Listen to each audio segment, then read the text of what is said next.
Welcome to the third annual Citywide Pride Service. I'm Pam Rocker St. Armand, and on behalf of Calgary's Affirming Network of Faith Communities and Affirming Connections, I want to say that we are truly glad that you've come out to join us here today. Celebrating Pride is important to us not only today or this week or this month, but every day, year round, because it's a reminder that we are loved, accepted, that we exist, we resist, we learn and we grow and we fight for each other, and that we are truly people who belong. We know that toxic religion can and has been a source of prejudice and of hate and discrimination, and for that we lament. But we also know that healthy religion can be a source of healing and community.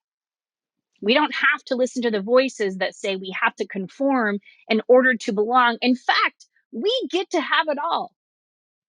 We can celebrate and practice the rites and rituals that are meaningful to us and live in the fullness of who we are. That is how it is meant to be.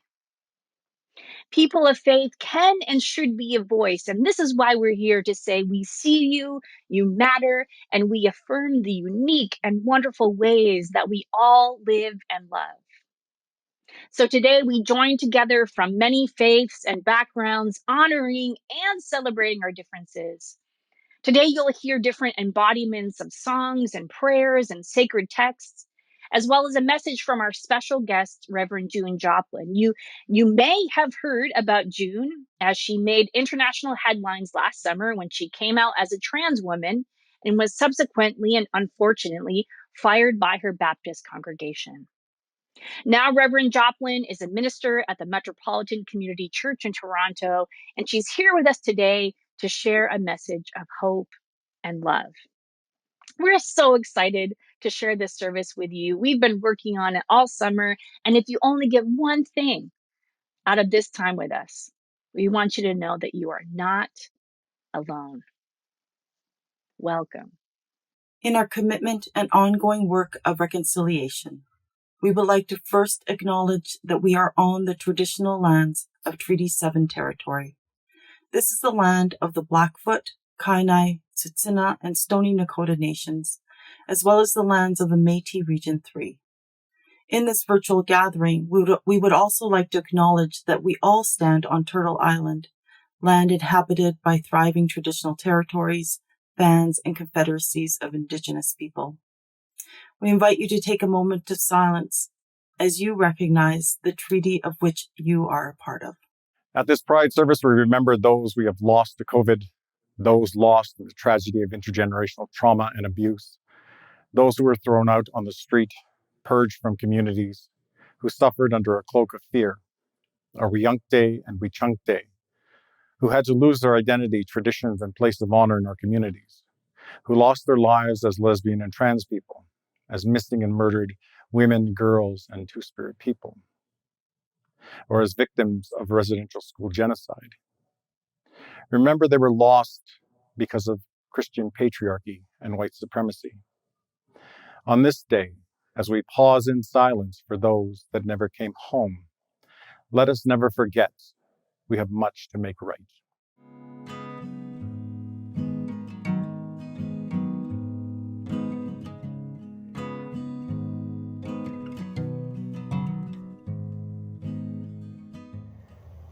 Hello, I am Cantor Russ Jane, the spiritual leader of Beth Tzedek Congregation, a welcoming, egalitarian, conservative synagogue here in Southwest Calgary. And I would like to welcome all of you to this citywide interfaith Pride service. May this special time together be for us, as in the words of Abraham Joshua Heschel, a palace in time, a sacred moment filled with potential, where we can truly connect with ourselves, with others, and with the divine. Welcome. Knox United Church welcomes you. In God's world, every color is meant to shine, and we at Hillhurst United Church welcome you. Welcome from Ralph Connor Memorial United Church in Canmore. How wonderful it is that our paths are crossing in this time of song and celebration and reflection. Scarborough United Church welcomes you, whoever you are. We're glad you're here. Whoever you are, Okotoks United Church wants you to know you are fully welcome. Sirens Valley United Church welcomes you. Hey friends, Nick here with Red Deer Lake United Church in the southwest corner of Calgary. And now I'm here to let you know that you, yes you, even you in the back, you are loved, you are enough. And in this place, you are welcome, you are wanted, and you are accepted. Welcome from Lutheran Church of the Cross. Thank you for coming out together in faith. Hi, I'm Joanne Anquist, minister at McDougall United Church. Welcome to the Citywide Pride Service, all you who live your love out loud and proud. Whoever you are, however you identify, St. Andrew's United Church and Deer Park United Church are so glad that you are joining us this morning to come out together in faith. Welcome from Robert McClure United Church. Your presence here is a gift. We are so grateful to be gathering with you here together in this time and this place. Welcome from St. Thomas United Church. Wild Rose United Church welcomes you, whoever you are. We're glad you're here. Hello, everyone, and greetings from Lakeview United Church here in the heart of Calgary. We are a proud, affirming community of faith and welcome you here anytime to come and experience the presence of God. Welcome to Woodcliff United Church.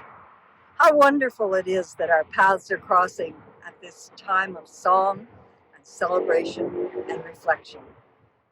Happy Pride Day, Calgary. St. Stephen's Anglican Church welcomes you. Whoever you are, we're glad you're here. At St. Lawrence Anglican Church, we are glad that you have come out together in faith. Welcome from YYC Campus Ministry and Lutheran Campus Ministry. Your presence here is a gift. Welcome from the Anglican Parish of Christ Church in Elbow Park. What a blessing you coming out is to the world. Welcome from the Lost Presbyterian Church. Your presence here is a gift. Beloved of God, created in God's image, let us gather in this time in beautiful and diverse community to worship God together. Northminster United Church welcomes you. Hi, welcome to St. David's United Church. Thank you for joining us today in faith. From Calgary Intermennonite Church, your presence here is a gift. Good morning from Calgary Queer Church. We're so glad you're here, queerly beloved. Let's gather together and celebrate. Welcome from Rundle Memorial United Church in Banff. Thanks for coming out together in faith. Assalamu alaikum wa rahmatullahi wa barakatuh. El-tawid Junia Circle is an affirming Muslim community with a chapter in Calgary. We are a non-gender segregated, progressive LGBTQIA2 spirit.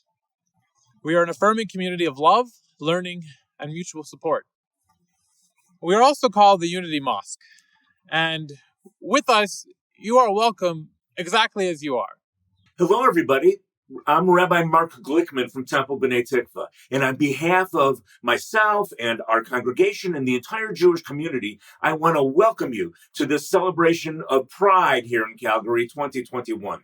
You know, just a week ago, in synagogues all over the world, we read a portion of the Torah, our Jewish scripture, called Ki Teitzei, when you come out, a perfect Torah portion for this Pride season. And what's important is that the Torah portion contains instructions as to how to be holy, and the words Ki Teitzei, when you come out, are worded to each of us as individuals. It's worded in the singular. So at this season of Pride, I urge each of you to come out, and together we can stand on behalf of everything that we know to be good and true and holy in our world. And then as we come out, we will be able to stand together in faith. Shalom. Hello, I'm Reverend Shelley Thompson, and we are Calgary Unitarians. We're united not by a doctrine or any dogma, but by a shared covenant that promotes healthy relationships among us and justice, equity, and compassion for all people. Our congregation joyfully welcomes all members of the LGBTQ+ community to participate fully with us. We welcome you, your whole self, your truths and your doubts, your joys and your dreams. Please join us for this extraordinary faith adventure. We look forward to meeting you. Come on out to Calgary Unitarians. In Jewish tradition, the lighting of candles is used to mark the transition between ordinary mundane time and special sacred time. It is therefore most appropriate that we should light candles for the start of Pride, because this is our moment, our special time, when we can truly be with ourselves and with each other in a unique and special way that we cannot do during the rest of the year. This is our holiday, our holy day, our special time to explore everything that pride can mean. And so before I light the candles today, I would like to offer up this kavanah, this intention, that I hope we can carry with us throughout this Pride Festival. It was written by Rabbi Barbara Rothstein. May the light of these candles cause us all to see each other as part of our shared community. May the light of these candles glow with our warm feelings for all members of our community. May the light of these candles reveal our faces to be reflections of the other members of our open, caring community. May these candles help us to recognize the needs of others and show us a way to help them. May the light of these candles guide us to see a path to a better life for all and show us a way to move there together. May the light of these candles encourage us to find and to share life's truths and use them to improve all our lives. May the light of these candles assist us to lift our spirits to help ourselves and others. In the glow of these candles, may we bond together to become an even better shared community.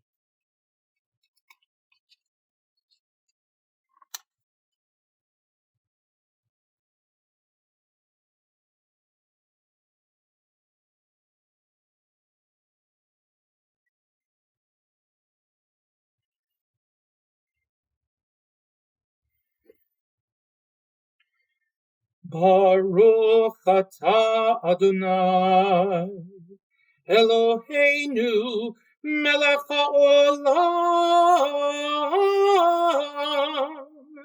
asher kitshanu b'mitzvotav v'tzivanu lahadlik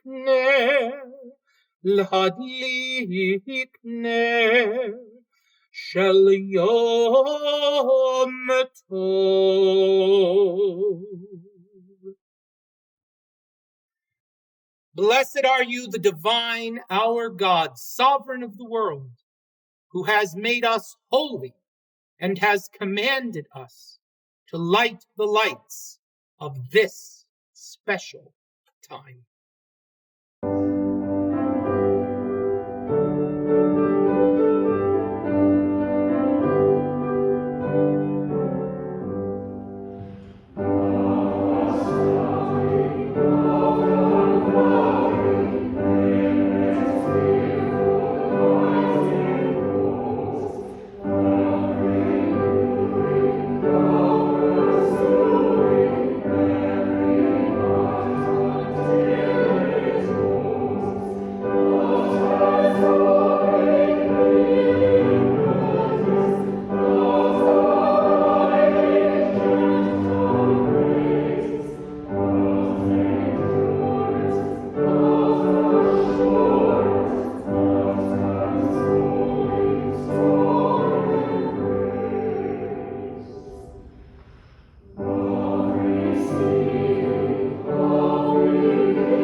Uki nagsukuat sintaniko makakoi o makaka nimoktoto ang Skapi Bikani. Hello, my name is Spirit River Stripewolf. I'm from the Bikani First Nation of the Blackfoot Confederacy, and my Blackfoot name is Enduring Running Wolf. Today, I want to talk to you a little bit about culture, indigeneity, in this conversation of coming out in faith. So the one thing that I want to share with you folks was this blanket. I don't know if you can see it too well, but it's kind of has this tie-dye effect on it. And it was gifted to me by a member of the Gatekeeper tribe of the Tuscarora Nation, which is located in the States. And she is the last of her particular tribe. It was this practice of tie-dyeing, and I believe this was tie-dyed with using chestnuts. Is something that was gifted to her by her grandparents. She doesn't have any children, and so she came here to Blackfoot territory to talk about how she could transfer this to the Blackfoot Nation. And so I work with a professor at Mount Royal University, and the professor ended up working on this larger program about transferring the skills on how to dye cloth using natural fibers and so forth. She also dyes with indigo and other things like this. And so this is supposed to have a healing component to it. And so I was really honored when I received this from this elder from the Tuscarora Nation. And so through her ability, she was able to transfer that skill onto the Kainai First Nation. And so even though this particular skill and this particular style and the stories associated with it might no longer be with this elder's tribe anymore, it continues to thrive through this transferability to the Kainai Nation. And it's beautiful, right? It's a beautiful story, but you can't really talk about Indigenous culture and spirituality without recognizing genocide that has happened to Indigenous people on Turtle Island. I've dedicated a lot of my life and my degree. I go to Mount Royal University on conversations about trauma. I wrote a paper on it. I do workshops. If anyone's interested, you can go to stripewolf.ca. But I do ask in this session of the presentation that you take a moment to remember that we cannot move forward as a community without truth and reconciliation. And in that same vein, I'd like to share the Bikani Blackfoot prayer with you folks as an act to help with cultural revitalization from assimilation. My nation actually provided an app. It's called the Bikani app. And it's another way of just helping Bikani people learn our language and always have a piece of our identity everywhere we go. So I'll share with you the prayer. I won't do it perfectly, but it is something that's really significant to me. Ayo, it's back to be up, calling on you, the source of life. Gitsik simatsimam opinan, we welcome and greet you. Gematokinan nistona opagatsin, be compassionate to us children. Ispomokinan kiasmotsokinan, sixsubatsin, help us and guide to a good life. Gokinan, give us misabatsin, long good life. Komotani, and bless us with a safe life. Amen.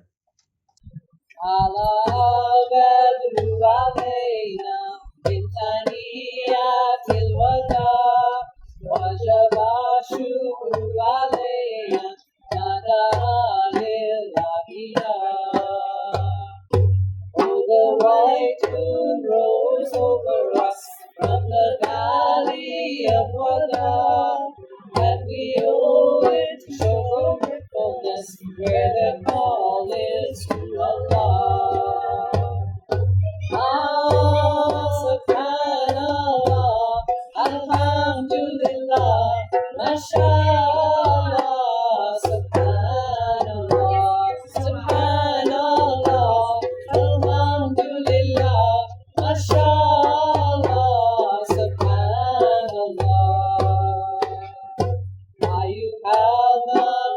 Kufina, Chita Bila Ruta, Chita Shara Tamadina, Mahamanya Harada. Oh, you raised among us, coming with the word to be obeyed. You have brought to the city nobleness, welcome you, call to the best way.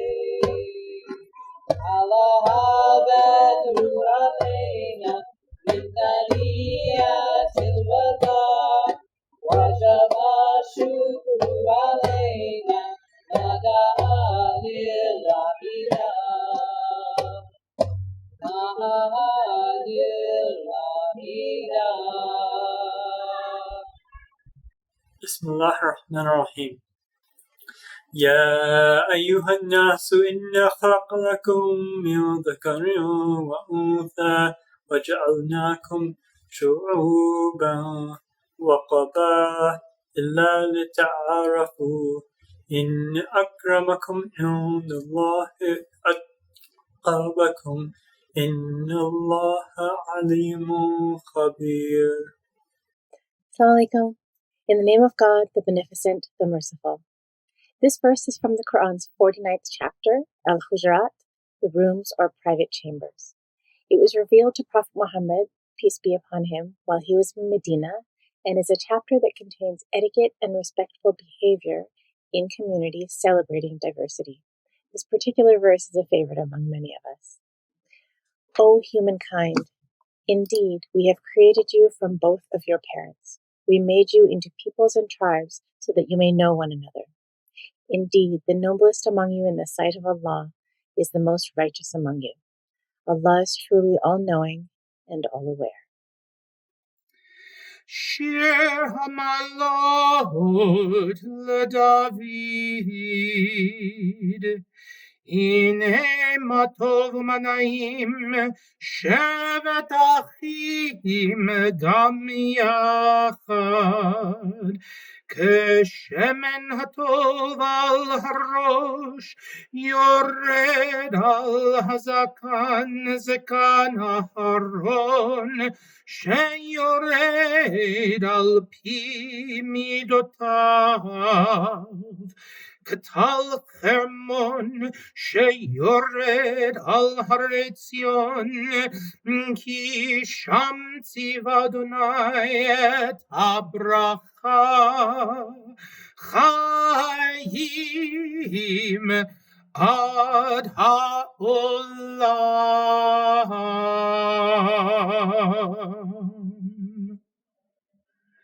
A song for a rising of David. How good and how pleasant it is that we can dwell together.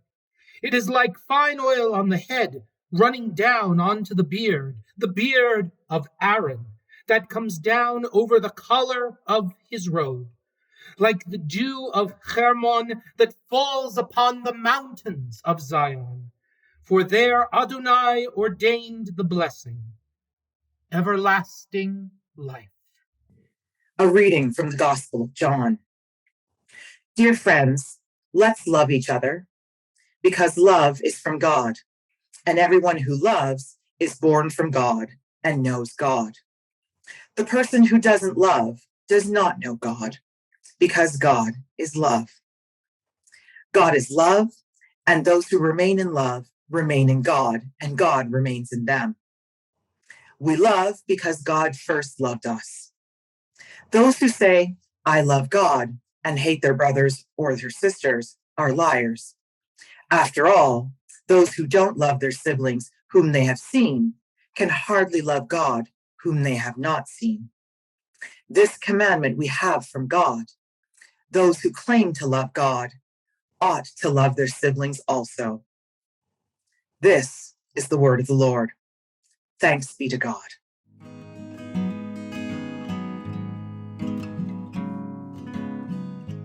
Well, grace and peace to you, beloved siblings, in the spirit of the lover and the reconciler of all things, in the spirit of the Creator, who takes delight whenever one of us discovers who we really are. And thank you so much for inviting me to be part of this virtual celebration with Calgary's Affirming Network. I'm grateful for the work that you are doing to bring different faith communities together in the spirit of unity and inclusivity. And I have to say, I really love this year's theme, Coming Out Together in Faith. And I'm proud of the ways that you have and are coming out, or as we might say in my faith tradition, bearing witness. I believe that our world needs to hear more and more and more from affirming people of faith. Too often, it seems like the non-affirming voices are given bigger platforms and handed louder microphones, even though there are tens of millions of us out there who are affirming. I dream of more and more of us being out and proud and loud and unapologetic, not just about who we are, but about how our faith informs and enriches our diverse identities. Now, speaking of coming out, I first came out to a few people who are very close to me back in 2018, a little more than 3 years ago now. But as a lot of folks know, who kind of know my story, I came out completely, fully, in June of last year in what turned out to be a very public way, a public forum. Well, one of the questions that I've gotten asked quite often in the time since is, how has your coming out, how has your transition affected your faith? And friends, that's what I want to speak to you a little bit about today. To answer that question, I like to borrow some language from the Christian scriptures, and in particular from the first letter of John, which we've heard this morning. Beloved, writes the author of 1 John, let us love one another, because love is from God, and if you love, you are connected to God. Love is your way of experiencing God. You might think that you don't know what God is or who God is, but if you're giving and receiving love, then you know you have firsthand knowledge of the divine. As much as any pastor or minister or theologian or religious scholar, if you know love, then you know God. Love has its origin with God. God's fingerprints are all over it. We can't really see God, but we can get close to God simply by sharing love with one another. To give and to receive love is to make a home in God, and for God to make a home in you, because God is love. Or, as Leo Tolstoy once said, where love is, God is. So if you want to connect with God, connect with love. If you want to get closer to God, get closer to the places where love abounds. If you want to better understand God's ways, or what some people might call God's will for your life, seek to abound in love. Now, like I said a moment ago, people often ask me how my coming out and how my transitioning has affected my faith, whether that process has enriched my faith or deepened my faith. And I have to admit that as often as I've heard that question, or some version of that question, I'm never really sure just what to say. I suppose I could simply say that it's complicated. Now, there have been times over the last year or so when I've wondered whether I'd be better off just staying away from the church or staying away from pastoral ministry. Because, immersing yourself in a religious community makes you vulnerable to the experience of religious trauma. And some communities obviously are more safe than others. I'm grateful to faith communities that are publicly and intentionally and explicitly welcoming of LGBTQ2+ people, but being in any kind of community, even one that strives to be open and affirming, is a vulnerable thing. It's a vulnerable act. When we step into community, we carry with us all of our past experiences in community. Sometimes that makes things tricky. About a year ago, I went with a friend to a church building where my friend was going to take some pictures of me. And at the time, I hadn't actually set foot in a church building since the day I had to clean out my old office in the place where I got fired. I walked around the halls and I found my way to the sanctuary. And in doing that, I noticed a kind of anxiety that hadn't been there before. As I took a few really deep breaths and I listened to my anxious body, I realized that at the time, I really didn't miss going to church. And I thought about, in that moment, how grateful I was. The church in the age of COVID has meant not having to show up in a physical space with pews and a chancel and stained glass and other people. I wasn't too sure that I could do that back then, a year ago or so. And it didn't have anything to do with the prospect of catching COVID-19. And hey, spoiler, by the way, that building I was in a year ago is actually the building where I'm working now, the Metropolitan Community Church of Toronto. I'm really grateful to be serving as an associate pastor there today. They've been welcoming all people, no exceptions, for almost 50 years. And I'm so proud and I'm so excited to be given a chance to be part of that community, to serve along that congregation of faithful people. And so I guess the good news is, a year later, I've been taking steps to process the trauma and overcome some of that anxiety, even as I keep checking in with myself and listening to my body. But it's hard sometimes, I must say, for someone for whom church has been at the center of her life, for someone whose livelihood has depended on showing up at church. Those triggered feelings, those trauma responses have been kind of mystifying. They've been troubling to me in a way. Now, there have been places in my life, in my journey, during the past year or so, when I've asked myself, even as I've endeavored to step back into church work, you know what, June, what would it look like if you just never went back? If you never had to face another congregation, if you never had to write another sermon or stand in front of a gathered congregation of people. And I have to confess, friends, there are times when I suspect that would look pretty safe and pretty peaceful. So I don't know. So whenever people ask me about how coming out and how transition has affected my faith, well, these are some of the thoughts and senses and feelings that begin to race through my mind. I guess you could say that my faith in the church just isn't what it used to be. I know that I'm not the first person or the only person who feels that way. My guess is that a lot of us, and not just Christians, are dealing with some of those feelings around our wider faith communities. Now, if these snapshots from my own journey seem relatable to you, if you're in that place where faith or faith communities or your past experiences with religion are making you tense or afraid, or if the whole relationship for you is just, kind of complicated, it's okay. You're not alone. I see you. You are held in love. But just as surely as I would confess that my faith in the church has at least taken a hit as a result of the recent events in my life and a whole host of other events, I can simultaneously confess that my faith in God is stronger than ever. And that's thanks in part to the wonderful and even provocative affirmation that we find in 1 John chapter 4. God is love. And if we love one another, God dwells within us. God dwells in love. God is love. God is not church. God is not religion or religious institution. God does not dwell in denomination or in creed or in doctrine or in praying the right prayer the right way. God doesn't dwell in the names that we use for God or whether those are the right names or not. Those things are things we made. They're our creations. We have crafted them at best to help us and to guide us as we seek to abound in love, as we seek to abound in God.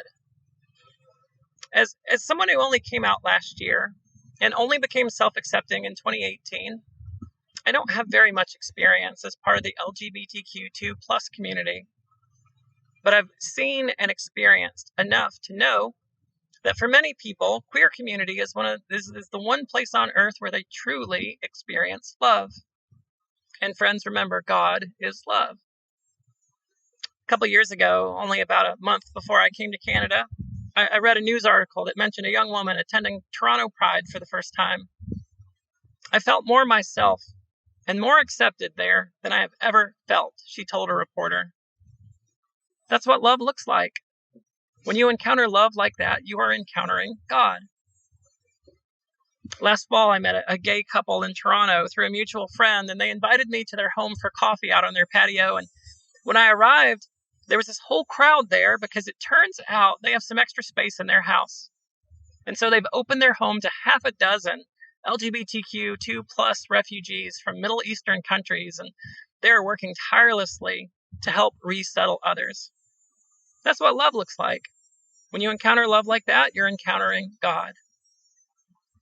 2 trans women that I know got engaged last year, and at the time they were stuck on opposite sides of the US-Canada border, and so they used GPS to locate a suitable spot. They hiked through the woods, and they came to the place where the Niagara River was only about 100 yards wide, and that was as close as they could be to one another at the time. And so they blew kisses to one another. They exchanged socially distant gestures of loving embrace. It was a beautiful thing. And friends, that's what love looks like.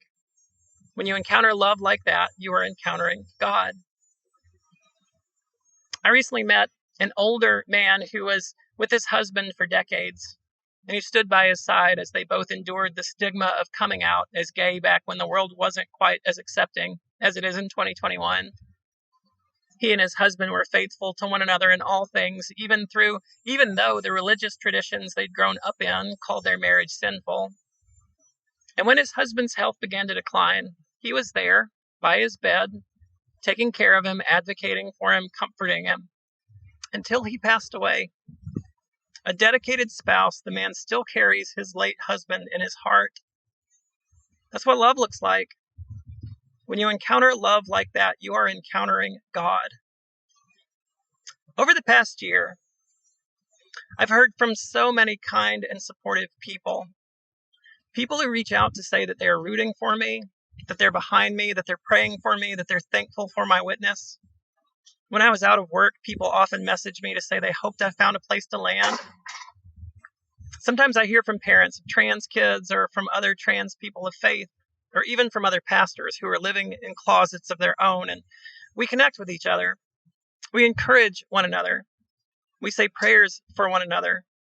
We show one another that we're not alone. And that's what love looks like, friends. When you encounter love like that, you're encountering God. God is love, folks. And you are beloved. When you receive love, when you give love, God is there. Regardless of your identity, your religion, your class, your orientation, your race, your gender, your history, regardless of whether you think of yourself as a God person or you don't, and regardless of the hateful things that others might have said to you or done to you in the name of God, when you encounter love, I believe that you are somehow encountering God, because God is love. No matter how many different ways we've tried to draw a circle around who or what God is, no matter how we've tried to describe or define or understand God, it's my conviction that we can't really say it better than we do when we confess that God is love. God is love. I can make that confession with faith deeper than it has ever been before, precisely because it's something I have experienced in ways that move and astound me, ways that I never expected. Wherever love dwells, God dwells there too. Often we find that love when and where we weren't expecting, where we weren't even looking for it.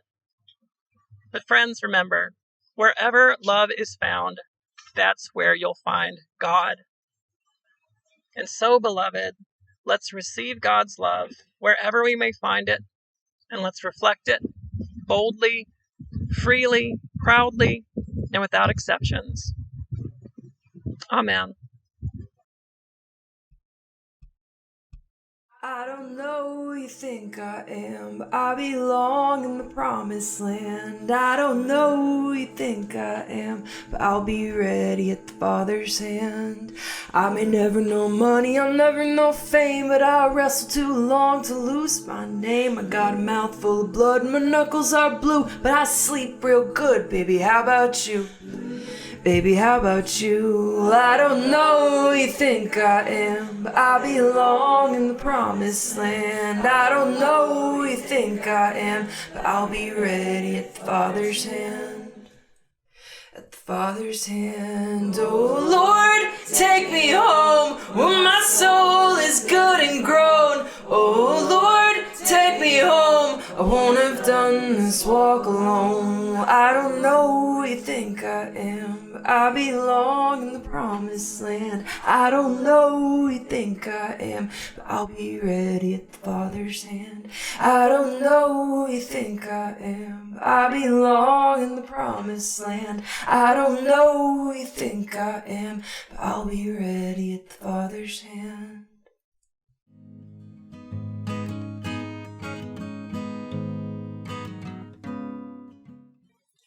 This is an adapted excerpt from a sermon by Reverend Mark D. Stewart of St. Thomas the Apostle. The rainbow has a much larger significance. It is a gift to us from the beauty of God's natural world of refracting diversity, from something that is already at unity, the sun. One light, many hues of color. The Spirit of God comes to us not to force submission of the individual to a triumphalist church or a totalitarian state. The Spirit refracts one into many hues, many tints, and many shades. Its unity is given, demonstrated in diversity. The great multitude of God's beloved come together, all speaking the same language of the magnificent works of God. The rainbow depends for its strength on embracing all the colors of the spectrum. It does not absorb, but displays the individual's gifts in order to make it complete and more brilliant. The Wisdom of Solomon, Chapter 2, adapted by Kimmy Floyd Reich. We are a gathering of diverse people, woven rainbow threads, drawn together as if a single prayer shawl, laying upon the shoulders of those who have been rejected or harmed, broken by the world, and how the world and its religious institutions have treated their queer children, siblings, parents, family, friends.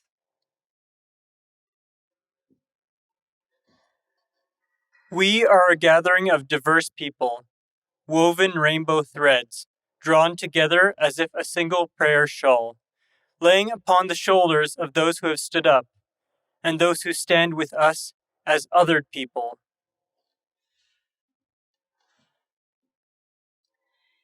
We do not have to speak the same languages. We can witness different sacred truth.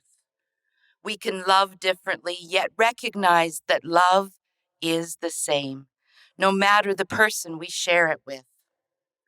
For God created us for incorruption, made in the image of mortality.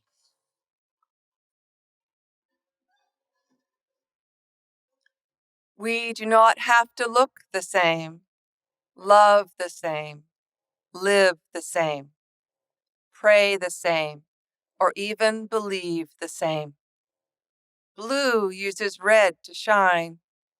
Yellow reflects next to green.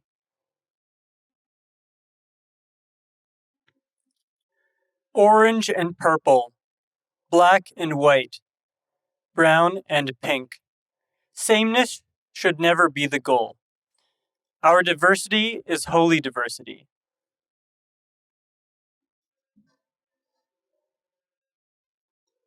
We come out together in faith, committing to deeper connection, to listen more, to see and to witness, seeking compassion over conflict, choosing hope over hate, joyful in our intent, and dismissing the false unity that is sameness, woven instead in the unity of love.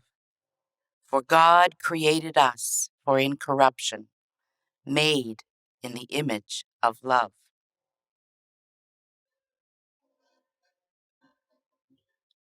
We belong. We are the colors of love.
Eloheinu ve'Elohei kol yoshvei tevel, our God, God of all humanity.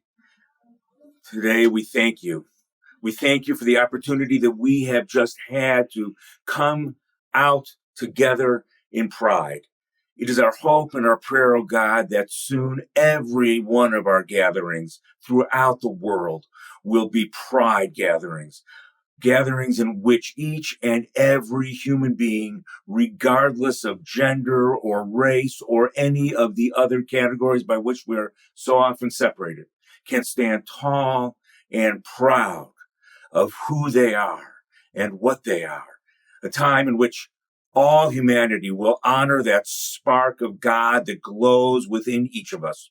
The Jewish mystical tradition teaches that in order to behold the presence of God, all we need to do is feel our pulse, because it is within the heartbeat of each and every human being that we can most readily behold God's presence in our world.